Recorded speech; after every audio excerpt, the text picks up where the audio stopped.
12वें वित्त आयोग के अध्यक्ष और पूर्व राज्यसभा सांसद एन.के. सिंह हमारे साथ हैं। आप दिल्ली से ख़ास तौर से चल करके वोट देने के लिए सिर्फ आए हैं पटना, इसके पीछे क्या मकसद है? कोई मकसद नहीं है। मैं यहाँ वोटर रजिस्टर्ड हूँ। यह मेरा उत्तरदायित्व है कि मैं जहाँ का वोटर हूँ वहाँ जा कर के ही अपना मतदान उसी केंद्र पे करूँ जहाँ मैं पूर्व में करता आया हूँ। ये अभी के जो प्रधानमंत्री हैं नरेंद्र मोदी, ये दावा कर रहे हैं कि 5 ट्रिलियन की इकॉनमी हो जाएगी और वो कह रहे हैं कि देश जो है हमारा विश्व में नंबर 3 में आ जाएगा। क्या आपको लगता है कि ये संभव है? मेरे जानते संभव ही नहीं है, ये होने जा रहा है। आप जो कल भी आंकड़े निकले हैं वो आश्चर्यजनक हैं। कल के क्या आंकड़े निकले? 20 साल के बाद स्टैंडर्ड एंड पुअर अपनी रेटिंग इंप्रूव कर दी। कल के जो आंकड़े निकले उससे ये सिद्ध होता है कि पूर्व वर्ष हम लोग 7% से ज़्यादा रियल जीडीपी ग्रोथ 7.8% हासिल किए थे।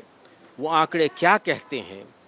फिस्कल मैनेजमेंट, कैपिटल एक्सपेंडिचर और इंफ्रास्ट्रक्चर के ऊपर जो व्यय हुआ है उसका प्रभाव हम लोगों के ग्रोथ रेट पे होगा। और यह ग्रोथ रेट अगर 8% की रफ्तार से चला, 10 से 20 साल तक चलता रहा 8 या 9% के रफ्तार पे, तो जो लक्ष्य है देश का, प्रधानमंत्री का संकल्प है कि 1947 होते होते, जिसमें 100 साल हम लोगों के आज़ादी के पूर्ण हो जाएंगे, भारत एक विकसित देश बन जाएगा। अभी जो भारत की स्थिति है, यद्यपि हम लोगों ने बहुत प्रगति की है। आप स्मरण करें कि जब प्रधानमंत्री आए थे तो हम लोगों की कैटेगरी गिनती थी फ्रेजाइल 5।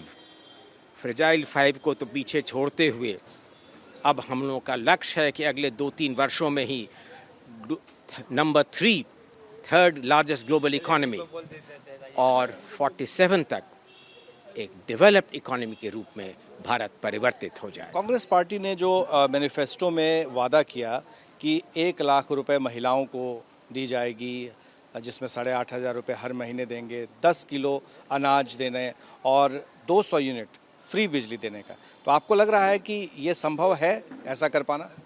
पहली बात तो यह है कि उनको अपने आंकड़े देख लेने चाहिए थे कि यदि जिसकी कोई गुंजाइश नहीं है, कभी उन्हें ऐसा अवसर इस बार तो नहीं मिलने को है, आगे का वो भविष्य में देखें, तो इस व्यय करने के पूर्व उनको ये हिसाब किताब करना चाहिए था कि इसका कितना वित्तीय बोझ पड़ेगा और ये राशि कहाँ से एकत्रित होगी। नरेंद्र मोदी जी का एक बहुत बड़ा योगदान यह रहा है कि इतने गति से, यद्यपि हम लोगों की आर्थिक प्रगति हुई है, fiscal deficit, macroeconomic stability, इन दोनों के ऊपर एक सराहनीय रूप से उन्होंने नियंत्रण प्राप्त किया है।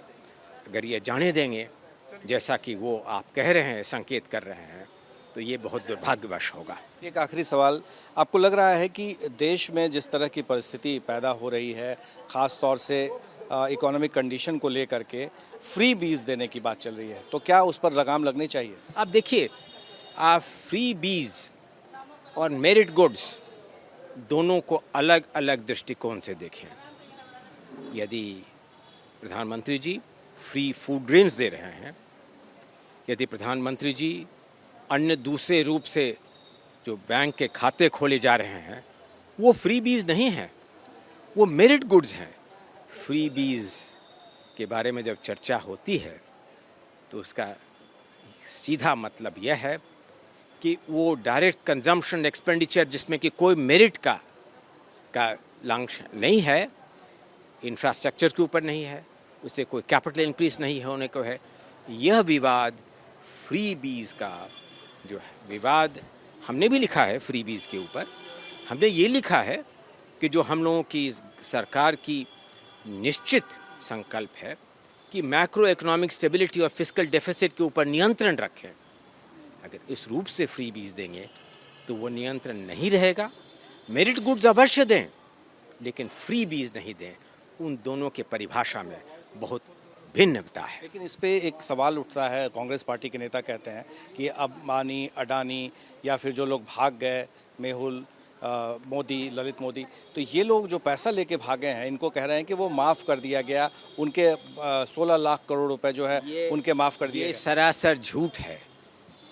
कोई भी राशि माफ़ नहीं की गई है। आज भी वित्त मंत्री का जो भाषण छपा है, जो उन्होंने कल दिल्ली में उन्होंने कहा है कि किसी लोन के ऊपर किसी को ऊंचा या नीचा और उस जो ऋण उनसे प्राप्त करना है उसमें कोई छूट नहीं दी जाएगी। तो इसीलिए ये लांछन झूठ है और अनुचित है। एक और सच्चाई बता दीजिए, क्या बिहार को विशेष राज्य का दर्जा मिल सकता है? मेरे जानते इसके ऊपर बहुत पूर्व विचार हो चुका है।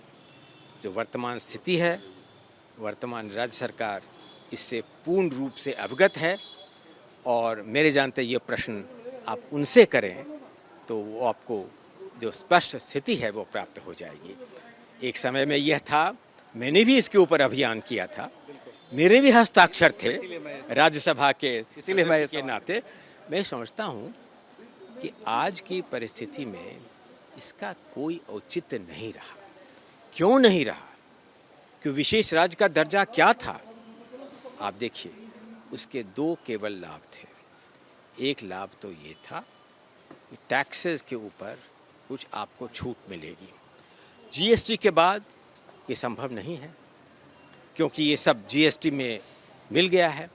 दूसरी बात कि जो इंडस्ट्रियलाइजेशन होती है उसके कुछ समय के लिए क्या कुछ आवश्यक और इंसेंटिव्स दिया जाए, तो इसके ऊपर तो अलग से विचार हो सकता है। विशेष राज्य की स्थिति देने की जो सारी समस्या थी, इसके ऊपर बहुत गहराई से विचार हो गया है।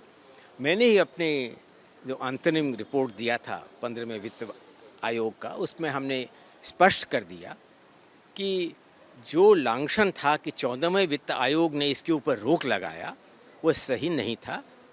यह निर्णय कोई वित्त आयोग का नहीं है, यह निर्णय केंद्र सरकार का है, जिसके औचित्य के बारे में मैंने आपका उल्लेख किया है।